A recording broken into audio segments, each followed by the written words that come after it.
छह बहनों के इकलौते भाई को बेदर्दी के साथ कत्ल कर दिया जाता है। कत्ल करने की वजह क्या बनती है, इस वाकये की तमाम तर डिटेल आज की इस व्लॉग में मैं आपके साथ शेयर करूंगा। अस्सलाम वालेकुम, मैं हूं रिजवान अली, आपकी खिदमत में हाजिर हूं और आप देख रहे हैं मेरा डिजिटल चैनल। छह बहनों का इकलौता भाई और एक वालदा का वो इकलौता जिगर जिस पे सारे घर का दारोमदार और अपने उस वालदैन की सारी उम्मीदें इस बेटे पे थी, जिसको उसके दोस्त घर से लेके जाते हैं और उसको बेदर्दी के साथ कत्ल कर देते हैं।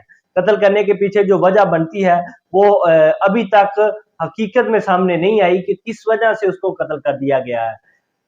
वाकया इस तरह से होता है कि जो लड़के का वालिद है वो बयान करता है कि मेरे बेटे को वो घर से लेके जाते हैं। वो दोस्तों ने अपने दोस्त से पैसे लेने थे, वो आते हैं और मेरे बेटे को घर से बुलाते हैं और कहते हैं कि हमने फलां दोस्त से 20,000 लेना है। अब वो हमें पैसे नहीं दे रहा बल्कि बदमाशी कर रहा है, आप ऐसा करो हमारे साथ चलो, हम क्यों ना उससे पैसे लेके आते हैं।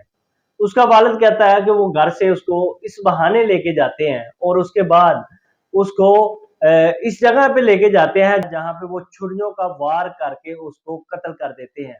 जब हमें पता चलता है कि हमारे बेटे को छुरियों का वार करके कत्ल कर दिया गया है तो हमारे पांव से जमीन निकल जाती है। अब वही वालदा जिसका इकलौता बेटा था, जो कि उसकी सारी उम्मीदें था, वो इस दुनिया से चला जाता है। अब उस वालदा के पांव से जमीन निकल जाती है और वो बहनें, जो 6 बहनें थीं, जिनका एक ही वारिस था जो कि इस दुनिया को छोड़कर चला जाता है।